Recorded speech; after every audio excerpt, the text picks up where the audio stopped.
What's up guys? Welcome to day 180. Right now 5:30 বাজছে আর আজকের আবহাওয়াটা আলহামদুলিল্লাহ বেশ সুন্দর। আকাশটা দেখতে পাচ্ছো পুরোটাই মেঘলা। বিগত কয়েকদিন যাবত তো এত পরিমাণ রোদের তাপ গরম, ঠিক আছে, মানে ছাদে আসার কোনো লাইনই ছিল না। এখন দেখতে পাচ্ছ আমি তেমন একটা ঘামাচ্ছি না, আমার মুখ একদম পুরো ক্লিন, কোনো ঘামটাম কিছু নেই। বাট এমনি সময় যদি আমি ভিডিও করতাম মানে এই গরমের সময়, তাহলে দেখতে যে আমার এখান থেকে অলরেডি ঘাম বেয়ে পড়তো। ওয়ারাজ আজকেরা সুন্দর বাতাস আছে, ঠান্ডা একটা আবহাওয়া, প্লাস সকাল থেকে মোটামুটি, সকাল থেকে বলবো না, 11টা কি 12টা থেকেই মূলত এরকম একটা মেঘলা মেঘলা পরিবেশ। তো সব মিলে আজকের আবহাওয়াটা বেশ ভালোই জোস। দেখতেই পারছো আশপাশের আবহাওয়া পুরোটাই আকাশ মেঘলা।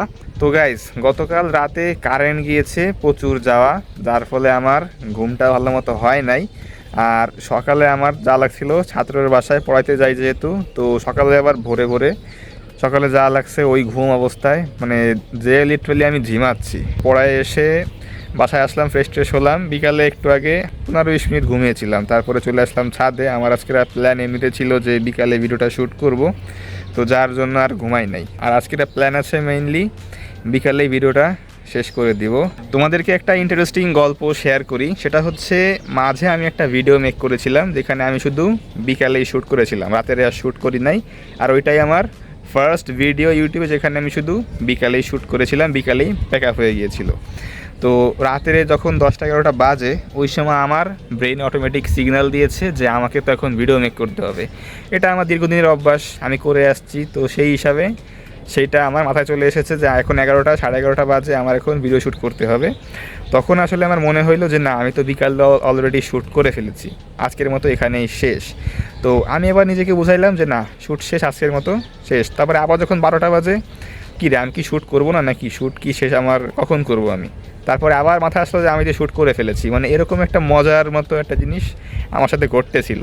তো সেম জিনিসটা আমি হয়তো আজকেরাও এক্সপিরিয়েন্স করতে পারি, যেহেতু আজকেরা চিন্তা অলরেডি করেছি যে আমি বিকালেই শ্যুটটা প্যাক আপ করে দিব, রাতের আর কন্টিনিউ করব না।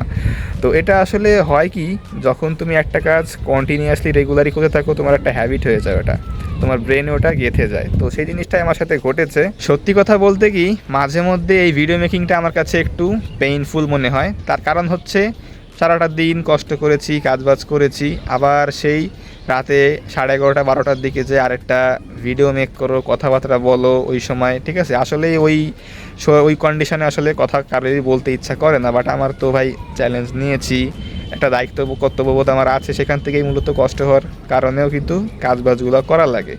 তো যখন আমি দেখতেছি যে না, এই কাজটা অলরেডি আমি বিকালে সেরে ফেলেছি, আমার কোনো কাজ বাজ এখন এই মুহূর্তে নাই, রাতের এখন আমার ভিডিও শ্যুট করা লাগবে না, ওই সময় কিন্তু আসলেই একটা মন থেকে স্বস্তি কাজ করে। তো আলটিমেটলি এই ফিলিংসটা হওয়া খুবই বেশি নর্মাল।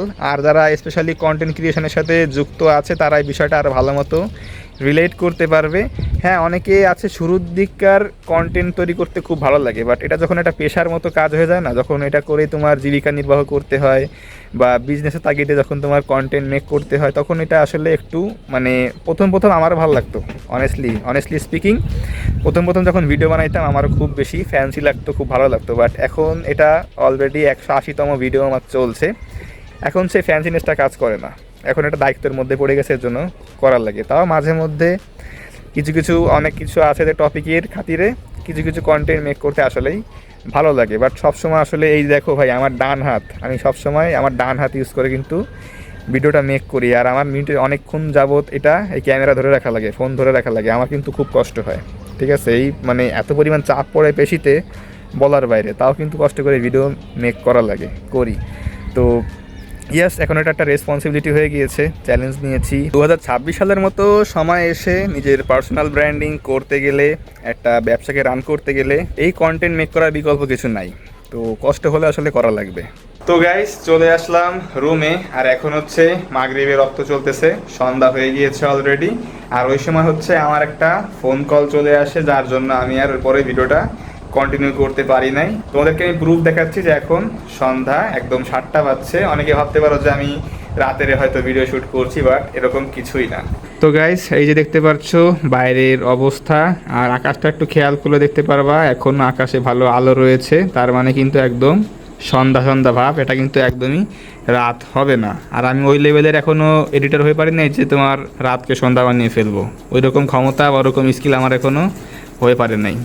চেয়েছিলাম যে আজকে বিকালেই ভিডিওটা শেষ করে ফেলবো, বাট সেই সন্ধ্যা গড়িয়ে গেল, কিছু করার নাই। আর এখন রাতের ভিডিও শ্যুট করতে না চাওয়ার একটা বড় রিজন হচ্ছে রাতের এখন অনেক পরিমাণে লোডশেডিং হয়।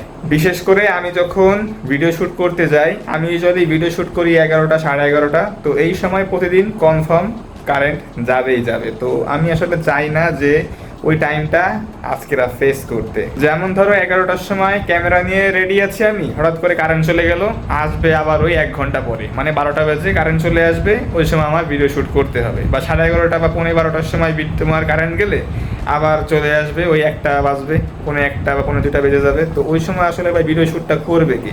আমি বিগত 2-3 দিন যাবত তো এইভাবে শ্যুটটা করে আসছি। যেমন ধরো প্ল্যান আছে আমার 10:30 বা 11টার সময় ভিডিও করার, সেখানে আমার ভিডিও করতে করতে পাচ্ছে রাত 12টা। তো এই হচ্ছে অবস্থা। তো তার জন্য আমি আজকে প্ল্যান করলাম যে না, কোনোভাবে আর যাই হোক রাতের ভিডিও শ্যুট করা যাবে না, অ্যাভয়েড করতে হবে। যা আছে কপালে তা তো হবেই, আমি শুধু আমার কাজটা ভালো মতো করতে পারি, আর কোনো কিছু আমার হাতে নাই। তো রাইট নাও আমি হচ্ছে একটা ভিডিও এডিটিংয়ে বসবো, এরপরে আমাকে একটু ডিজাইনিং সেক্টরটা নিয়ে একটু ভালো করে একটু ঘাটাঘাটি করতে হবে। গতকালকে বলেছিলাম যে ডিজাইনিং নিয়ে একটু মাথা ঘামাচ্ছি, কাজবাজ করছি। তো ভিডিওটা আজকের আমি এখানেই শেষ করছি, দেখা হচ্ছে ইনশাল্লাহ আগামীকাল। Take care on yourself and আল্লাহ হাফেজ।